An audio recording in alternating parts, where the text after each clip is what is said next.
Hola, ¿qué tal? ¿Cómo están? Mi nombre es Estefanía Mitili, soy licenciada en enfermería y hoy vamos a tener la clase sobre el ciclo menstrual. Para que empecemos a entender un poco de qué va este proceso, primero tenemos que saber cuáles son las primeras hormonas involucradas que van a ir como moldeando y modulando todo este proceso del ciclo menstrual. Inicialmente tenemos la hormona liberadora de gonadotrofinas, ¿sí? La GnRH. Después tenemos las hormonas adenohipoficiarias, ¿sí? Que en sí se van a desprender dos, que van a ser la folículo estimulante y la hormona luteinizante. Estas dos hormonas, ¿sí? La FSH y la LH, se secretan en respuesta, ¿sí? O gracias a la acción de las hormonas liberadoras de gonadotropinas. Esto es una estructura en sí que está dentro de nuestra cabeza, en el hipotálamo, la adenohipófisis, ¿sí? Que va a ir liberando primero GnRH y luego como respuesta a esa liberación de GnRH o de esa secreción, mejor dicho, se van a secretar la FSH y la hormona luteinizante. Hasta ahí vamos con las hormonas adenohipofisiarias, ¿sí? Después tenemos las hormonas ováricas que se van a secretar cuando la FSH y la LH aumenten dosaje en sangre, se van a secretar por los ovarios dos hormonas más que van a ser los estrógenos y las progesteronas. Para ver el ciclo menstrual tenemos que pensarlo como un proceso que va a durar 28 días, pero 28 días en promedio, ¿sí? Porque puede ser desde 20 a 45 días, depende la persona. El ciclo menstrual femenino tiene dos consecuencias importantes. Por un lado tenemos esta cuestión de liberar un único óvulo, ¿sí? Que ese óvulo sale de los ovarios cada mes, uno por mes. Y el endometrio uterino que se prepara la implantación de ese óvulo una vez que se fecunde. Cuando esto no ocurre, no hay fecundación, ocurre la menstruación, que es la caída de este endometrio, que es la capa funcional. Ahora lo vamos a ver bien y de hecho vamos a representar en un gráfico primero y luego describir exactamente cada etapa. A modo de introducción, acá tienen este cuadrito que también lo tienen en el material de la bibliografía, donde vemos las fluctuaciones, ¿sí? En sangre de dichas hormonas que se nombran en este cuadro, como el estradiol, la FSH, la LH y la progesterona. Estradiol va a ser sinónimo de estrógeno, ¿sí? En este caso. Van a ver que inicialmente nosotros vamos a tener un pico de estrógenos y después, frente a la ovulación, donde yo tengo el pico máximo de la hormona luteinizante, van a decaer los estrógenos y recién ahí va a comenzar el pico de progesterona. Todo este gráfico lo van a tener que volver a retomar una vez que ahora vamos a ver en las siguientes diapositivas la teoría, ¿sí? Si lo vemos así, capaz no lo entendemos a la perfección. Ahora vamos a ver la teoría y luego vuélvanlo a mirar, así terminan de interpretar todas estas curvas. Si ya leyeron la bibliografía por arriba, van a ver que se habla de dos tipos de ciclo, ¿no? El ciclo ovárico y el ciclo uterino, el ciclo endometrial, el ciclo menstrual. ¿Qué sucede con esto? Acá un poco yo lo que les estuve diciendo recién en función a la GnRH, que es secretada por el hipotálamo acá arriba y la adenohipófisis, esta glándula que está aquí. Por acá tenemos la GnRH que en respuesta va a secretar la adenohipófisis, FSH y LH. Hasta ahí eso ocurre bien arriba. Ahora, luego de eso comienza el ciclo ovárico, que gracias a toda esta liberación de acá se van a ir modulando distintos procesos. En los ovarios va a pasar una serie de cosas, que es esto que está acá en el medio, ¿sí? Que ahora lo vamos a repasar bien y vamos a ver cada una de las etapas. Y a la vez, dentro de la cavidad uterina en sí, va a pasar otras cuestiones que son las graficadas aquí debajo.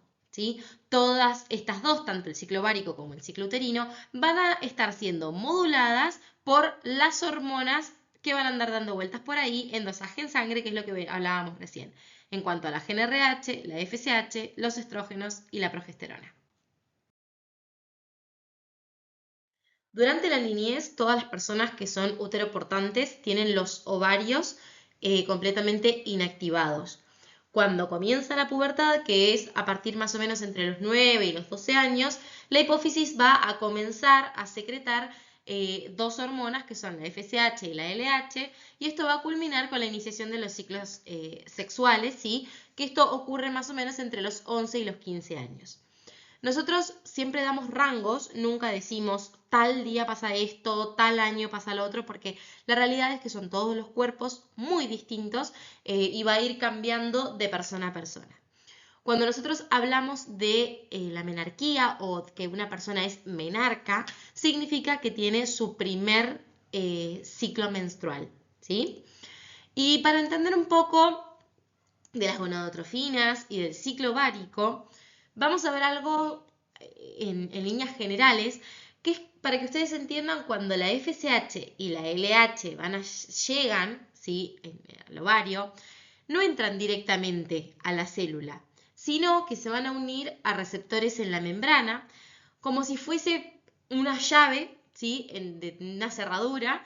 Entonces, esta unión entre esta hormona y estos receptores va a generar una unión activa, ¿sí?, en un sistema interno que se llama AMP cíclico, que es esta abreviación que yo les puse acá, que es el CAMP, que va a funcionar como un mensajero secundario, ¿sí?, el que le lleva el mensaje. Todo esto tiene que sufrir este cambio, ¿sí?, es decir, la hormona se tiene que unirse hacia el receptor para que formen una estructura completamente distinta y que eso pueda ir viajando hacia otros lugares y siendo ese mensajero secundario.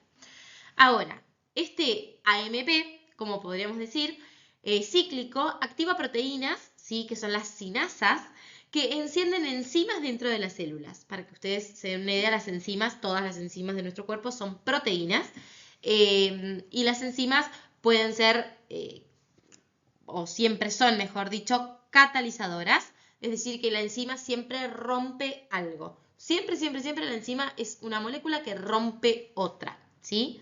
Si yo les digo, por ejemplo, cualquier denominación de enzima, ya lo vieron en la clase de biología celular, termina, por ejemplo, con la lactasa, es la enzima que rompe la lactosa, ¿sí? Todo lo que termine en asa, por lo general, es una enzima, más o menos para que se lo acuerden como regla memotécnica. Gracias entonces a este mecanismo, ¿sí?, que ocurre, las células ováricas van a crecer, se van a multiplicar y van a producir las hormonas sexuales que van a regular todo el ciclo menstrual. Para comenzar hablando de este ciclo ovárico, vamos a entender, ¿sí?, la fase folicular específicamente. Todo esto que está aquí, es decir, toda esta estructura, es un ovario, ¿sí? Es decir, puede ser el izquierdo o el derecho, es un ovario. Y esto es lo que sucede dentro del ovario, ¿sí?, que está graficado así como un círculo de retroalimentación, ¿sí?, que pasa mes a mes.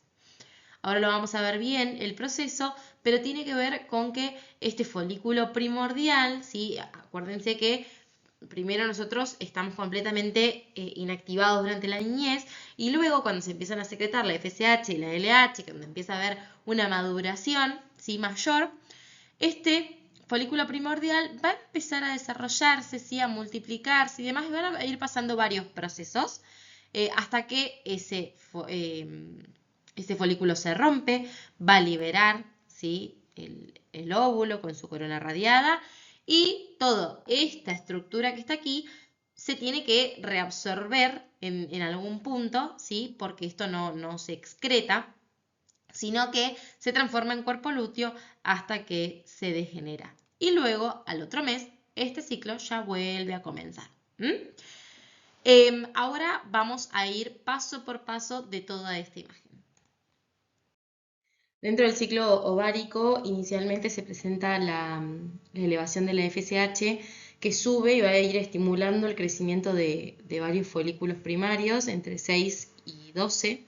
Y esto va a empezar con la proliferación celular, en donde las células de la granulosa se van a empezar a multiplicar, ¿sí? Alrededor del folículo va a aparecer otra capa, que es las células de la teca, que se van a dividir en teca interna y externa. Y luego se va a formar el antro, ¿sí?, que son las células de la granulosa que secretan un líquido folicular rico en estrógenos. Ese líquido lo que va a hacer es acumular y formar una cavidad llamada antro, ¿sí?, y el folículo pasa a tener o a ser antral, ¿sí?, o a tomar parte de ese antro.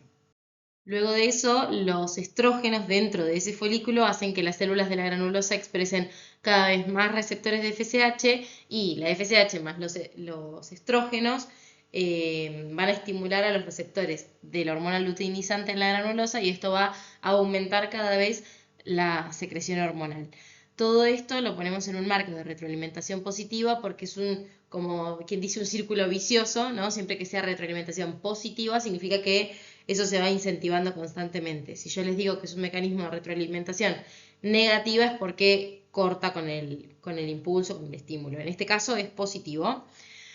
En donde va a haber una mayor producción hormonal, va a haber un crecimiento acelerado, ¿sí? Y esos folículos se van a empezar a desarrollar, va a haber un folículo vesicular, donde el óvulo va a aumentar hasta 10 veces su diámetro, ¿sí? Y 1000 veces su masa. Esto para que se den una idea que piensen que lo que estamos hablando ahora es a escala, es muy, muy, muy chiquito.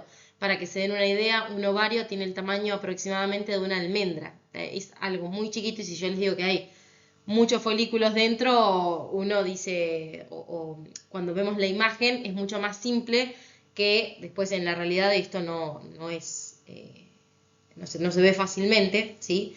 Y entonces el folículo cuando se convierte en un folículo más grande va a ser un folículo vesicular con antro evidente, ¿sí? Ante esto todos los folículos empiezan a crecer, ¿sí? Pero en ese crecimiento siempre hay como una competencia en el que uno gana, ¿sí? Esto que les explico recién de la retroalimentación positiva es básicamente esto. Es decir, yo tengo 6 folículos o entre 6 y 12 que empiezan a crecer, pero solo uno de ellos gana. Y ese que gana se le llama folículo dominante, que es el que después va a liberar el óvulo, ¿sí? Tras una semana, uno de los folículos, ese mismo dominante, va a ir creciendo cada vez más rápido y los demás van a sufrir una involución, ¿sí? Significa que se atresian, es decir, no crecen más. Y el folículo dominante crece, crece y crece y crece, ¿sí? Ese folículo que va creciendo va a producir aún más cantidad de estrógenos, va a inhibir ya la FSH para que los demás no reciban el estímulo suficiente y que no haya más de un folículo dominante. Siempre hay solo uno, ¿sí? Ese uno va a ser el folículo maduro que va a alcanzar 1 o 1,5 centímetros de diámetro, ¿sí? Y ese va a ser el folículo que ovule. La ovulación ocurre aproximadamente a mitad del ciclo. Acá les digo aproximadamente, como les dije antes, ¿sí? El periodo dura entre 20 a 45 días, bueno, en este caso también es aproximadamente el día 14, no es que siempre a todas las personas les pasa el día 14. Entonces, aproximadamente el día 14 está o se da la ovulación. Primero nosotros tuvimos los cambios en el folículo, ¿sí? Donde eso fue evolucionando, evolucionando, creciendo, creciendo y hay un folículo dominante, hasta que luego hay un pico de LH que es la hormona luteinizante. El pico de LH es indispensable porque sin ese pico no habría ovulación, ¿sí? Entonces cuando nosotros empezamos a tener ese pico de LH, la hormona va a aumentar muchísimo su cantidad y a las 16 horas aproximadamente va a alcanzar su pico máximo previo a la ovulación. La FSH también va a subir, pero menos, y las dos hormonas actúan juntas, ¿sí? A todo esto hay cambios hormonales que se dan previamente, que es que la LH transforma las células de la granulosa y de la teca en secretoras de progesterona, ¿sí? Para justamente estimular más también la luteinizante. Los estrógenos disminuyen un día antes de la ovulación, la progesterona comienza a aumentar y este entorno hormonal de menos estrógenos más progesterona y el pico de LH es el que permite la ovulación.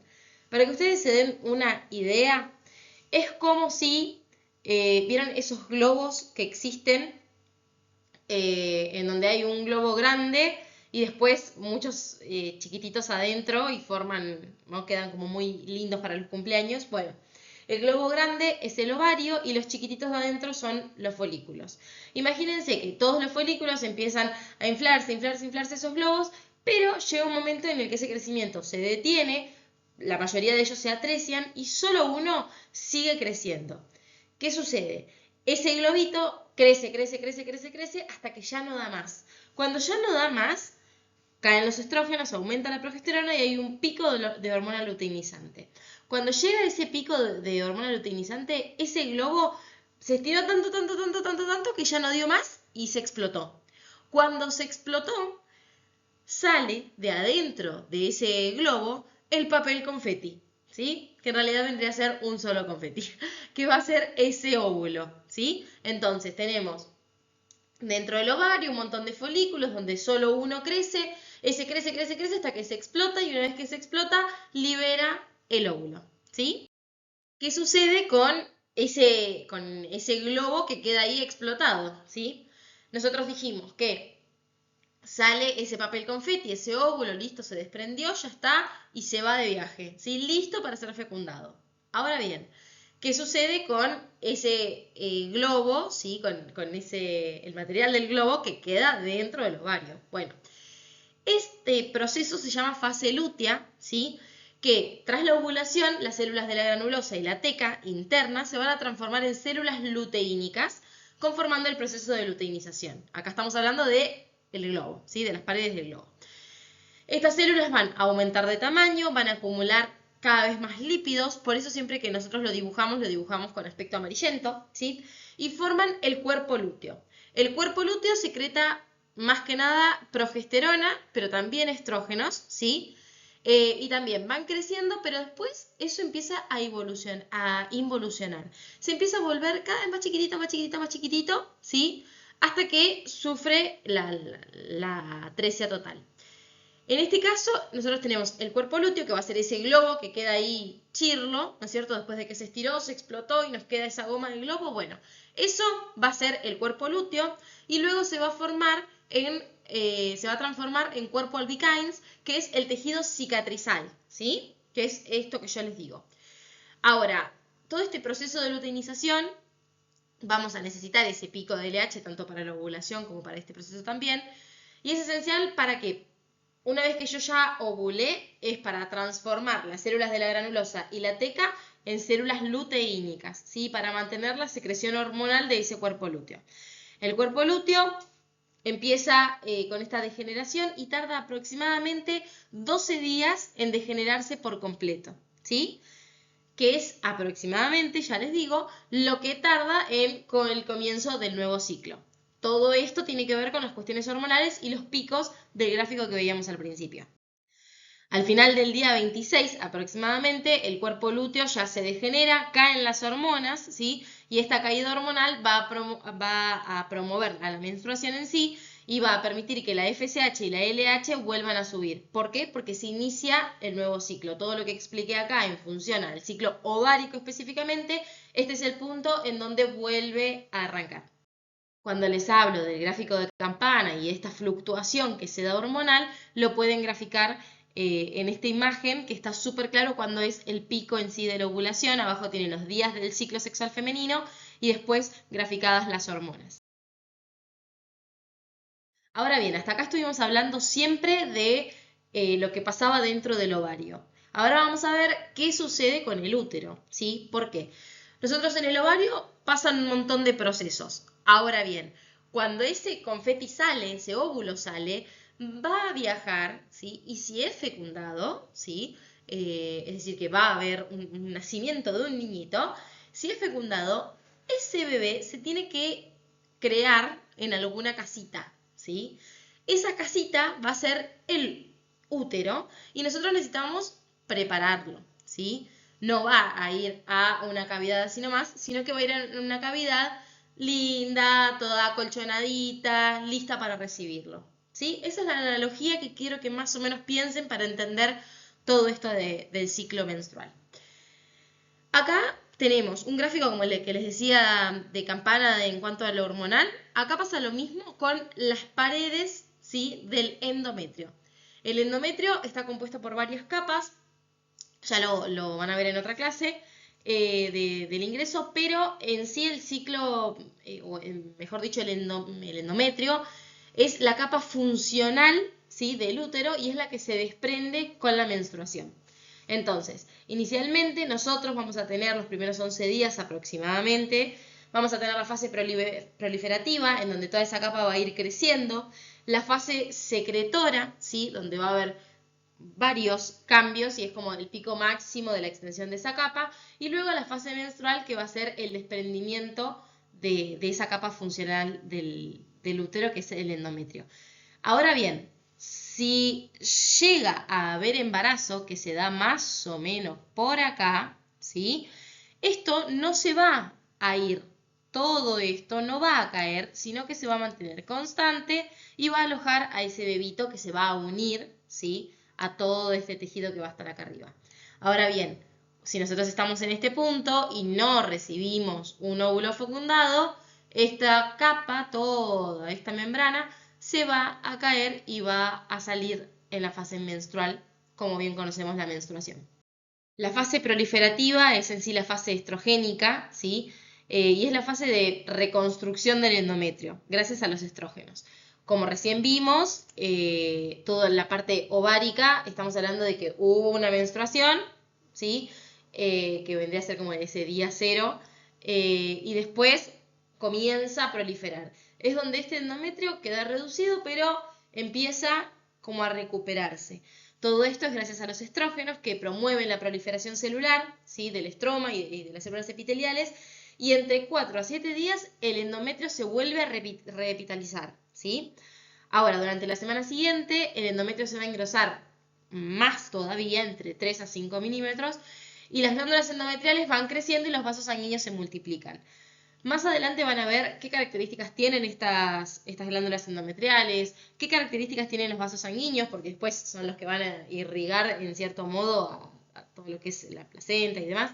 Entonces, digo, es muy importante esto en decir que no solamente son células que se multiplican y listo, como si fuese una cascarita, sino que están formando tejido, ¿sí? Este tejido que está vascularizado, es decir, tiene arterias, ¿sí?, tiene capilares que lo atraviesan, y tiene glándulas. Esto es importante y también para que se lo acuerden, cuando nosotros tenemos la menstruación es sangrado, ¿sí? Son todas esas arterias que quedan ahí o esos capilares que se van a romper también. El moco cervical se va a ir modificando, ¿sí? Va formando canales que facilitan el paso de los espermatozoides. En la fase secretora, que es una fase progestacional, ¿sí?, que es la fase de preparación del endometrio para recibir un óvulo fecundado. Antes estamos diciendo la reparación, ¿no? Esto de recuperarse y volver a arrancar. Bueno, una vez que yo ya estoy recuperado, voy a empezar a prepararme para la llegada de ese bebé, que va a ser la fase secretora. Sea después de la ovulación, donde el cuerpo lúteo, como habíamos dicho en la fase, el ciclo ovárico, va a producir progesterona y estrógenos. La progesterona va a provocar la tumefacción, ¿sí?, actividad secretora del endometrio, las glándulas se vuelven tortuosas, ¿sí?, acumulan sustancias nutritivas como glucógeno y lípidos, y ahí es donde se va a estirar aún más, ¿sí?, o se va a engrosar, mejor dicho, aún más este endometrio, y se va a crear un ambiente rico en nutrientes, rico en vascularización también, ¿sí?, ideal para la implantación de ese nuevo bebé. Las secreciones uterinas se les dice leche uterina porque van a nutrir al cigoto los primeros días en caso de que haya concepción. Esta fase de la menstruación vendría a ser una fase de reinicio del ciclo, ¿sí?, porque el endometrio se va a descamar y se va a preparar para empezar de nuevo. Acá cabe destacar que todo esto ocurre si no hay fecundación, es decir, si no hay bebito. Ahora, si hay concepción, comienza el embarazo. Ahora, si no hubiese, ¿sí?, fecundación, el cuerpo lúteo va a involucionar, van a caer los estrógenos y la progesterona, el endometrio va a perder ese soporte hormonal que tenía y se va a empezar a necrosar, a morir, ¿sí?, y se va a descamar. Eso que se descama va a caer en algún momento, y eso que cae, ¿sí?, es la menstruación. Los vasos sanguíneos van a sufrir un vasoespasmo por toda esta necrosis que hay, que causa hemorragia, ¿sí?, un poco de pérdida de sangre, y se pierden aproximadamente 40 mililitros de sangre y 35 mililitros de líquido seroso, que es esto de la leche uterina y demás que hablábamos recién. El líquido menstrual no coagula, ¿sí?, y esto ocurre por la presencia de fibrinolicina, que es justamente lo que rompe el fibrinógeno, que es lo que hace que se coagule la sangre. Y en 4-7 días el sangrado va a cesar y el endometrio vuelve a comenzar esta capa de regeneración, ¿sí?, y vuelve a comenzar la parte proliferativa sería. Si ustedes entran a YouTube, hay muchos, pero muchos videos que grafican incluso con inteligencia artificial y te muestran el dibujito, cómo va, cómo vienen todas las hormonas, y quizá son videos muy ricos para apropiarse de ese contenido, para verlo la cantidad de veces que necesiten, y poder como darse una idea. Muchas veces leerlo en papel es complejo, ¿sí? Y cuando uno ve todos esos gráficos o esos dibujos, se puede idealizar un poco más. Entonces, para que lo tengan en cuenta, lo que sí les pido, por favor, es que utilicen canales verificados, ya sea de universidades o de comunidades científicas, que promuevan estos videos. Hay muchas personas que incluso son profesionales de la salud, influencers y demás, que hacen videos de este estilo. No confíen en eso, sino que vayan a fuentes verídicas, ¿sí? Para poder ver la clase y confiar en lo que están escuchando. La realidad es que, o por lo menos en mi experiencia, me sirve un montón el tema de los dibujos, o ahora que existe la inteligencia artificial, todos estos videos que son súper gráficos, así que se los recomiendo mucho para que los puedan ver. Muchas gracias por acompañarme hasta acá y nos vemos en la próxima clase.